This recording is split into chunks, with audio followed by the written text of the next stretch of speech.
قیامت کے میدان سے اس وقت تک کوئی پیر ہٹا نہیں سکتا جب تک اللہ 5 سوالات نہ کر لے۔ ان میں سے پہلا سوال یہی ہے کہ اللہ فرمائے گا میں نے تجھے جوانی دی تھی تو نے کہاں خرچہ کیا؟ یہ ہر ایک کو بتانا پڑے گا، ہر ایک کو بتانا پڑے گا۔ اب آپ اپنی اپنی تیاری کر لو کہ کہاں کہاں خرچہ کیا، اللہ کو مجھے بتانا ہے۔ آج اگرچہ تم ہماری باتوں کی طرف توجہ نہیں کرو گے، کیئر نہیں کرو گے، لیکن ایک دن وہ آئے گا جب تمہیں اللہ کی بارگاہ میں کھڑے ہو کر اپنی جوانی کا پل پل بتانا ہوگا، وہاں کوئی چارہ نہیں ہوگا۔ وہی اب آیت کریمہ ہے وَسِيقَ الَّذِينَ كَفَرُوا إِلَى جَهَنَّمَ زُمَرًا حَتَّى إِذَا جَاءُوهَا فُتِحَتْ أَبْوَابُهَا وَقَالَ لَهُمْ خَزَنَتُهَا، کافروں کی جماعت کو فرشتے کھینچتے ہوئے دوزخ کی طرف لائیں گے۔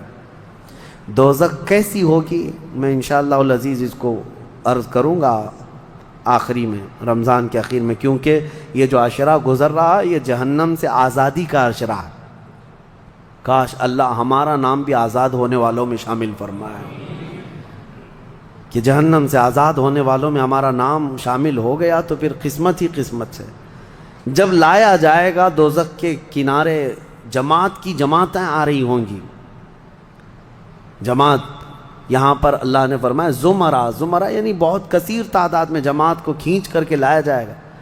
پھر دوزخ کے دروازے کھول دیے جائیں گے، فتحت ابوابها، دروازے کھول دیے جائیں۔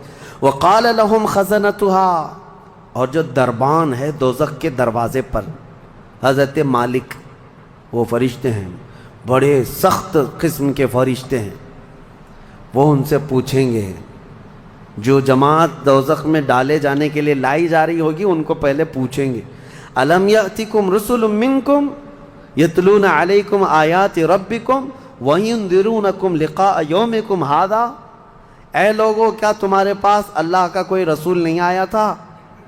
کیا تمہیں اللہ کی آیتیں پڑھ کر کے کسی نے نہیں سنایا تھا؟ یا آج کے دن کے بارے میں تمہیں کسی نے ڈرایا نہیں تھا کہ قیامت آنے والی ہے؟ یہ دوزخ کا فرشتہ لوگوں سے پوچھے گا، قرآن میں اللہ فرماتا ہے۔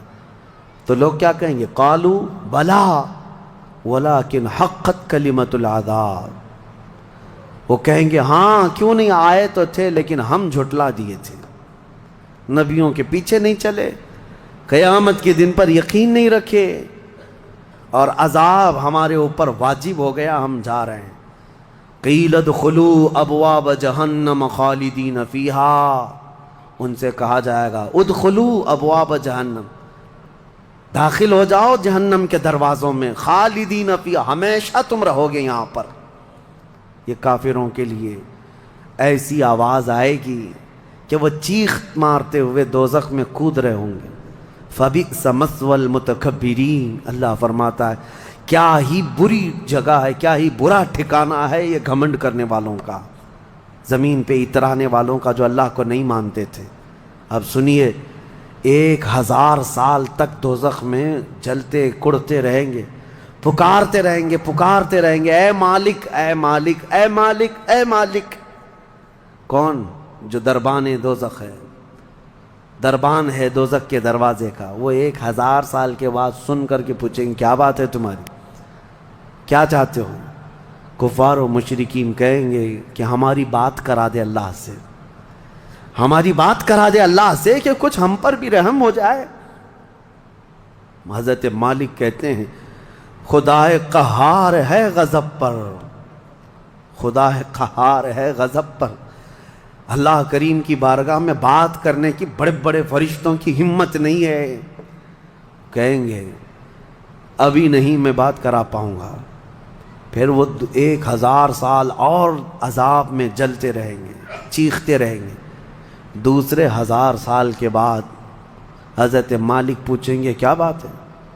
جہنمی کہیں گے کہ اے مالک تو ہماری بات کرا دے اللہ سے۔ آپ کی بار حضرت مالک کہتے میں ہمت کرتا ہوں، اللہ قدیر و جبار کی بارگاہ میں عرض کرتے ہیں مولا جتنے بھی دوزخ میں جا چکے وہ تجھے فریاد کر رہے ہیں، وہ تجھ سے بات کرنا چاہتے ہیں۔ اب رب تعالیٰ کی طرف سے جواب آتا ہے حضرت مالک کو، اے مالک ان دوزخیوں سے کہہ دو کہ آج کے بعد رب تبارک و تعالی نہ ان کی طرف نظر فرمائے گا نہ کلام کرے گا. لا یکلمہم اللہ یوم القیامت ولا ینظر الیہم، ان کی طرف رب تعالی دیکھنا بھی نہیں چاہتا. وہ قدیر و جبار خدا جب دنیا میں ہر دن بلا رہا تھا، آجا میرے بندے میرے پاس، آجا میرے بندے میری طرف آجا، ففروا الی اللہ، اللہ کی طرف دوڑ پڑ، نہیں سنتا تھا، ایک دن بھی نہیں سنا. اور جہنم میں جانے کے بعد پکار رہا ہے. رب تعالیٰ فرماتا ہے اب اللہ ان کی طرف دیکھنا بھی نہیں چاہتا.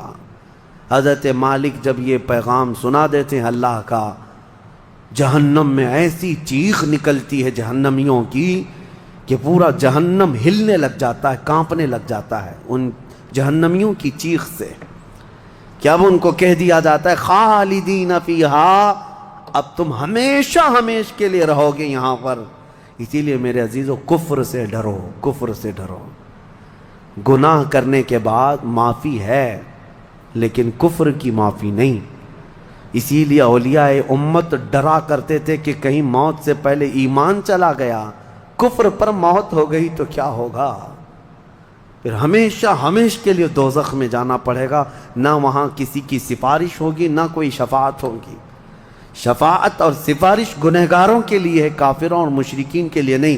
قرآن میں اللہ نے فرمایا ان اللہ لا یغفر ان یشرک بہ ویغفر ما دون ذلک لمن یشاء، بے شک اللہ تعالیٰ اس کے ساتھ کیے ہوئے شرک کو اور کفر کو ہرگز معاف نہیں کرے گا، اور اس کے علاوہ جو کچھ بھی کیا ہے اللہ سب معاف کرے گا.